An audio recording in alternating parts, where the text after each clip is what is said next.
Hi guys, welcome back Corsa channel.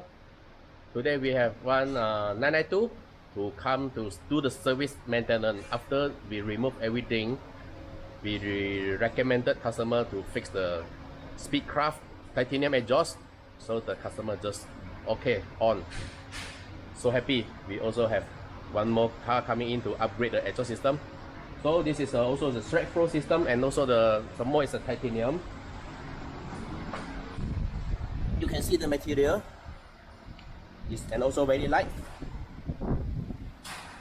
Okay guys, let's start the show.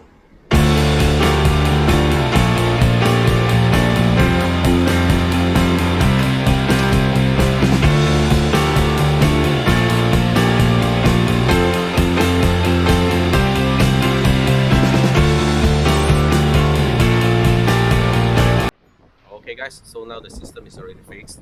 So you can see the OBF all using back and the O2 sensor inside. After this is the titanium muffler. After this, we can start the engine.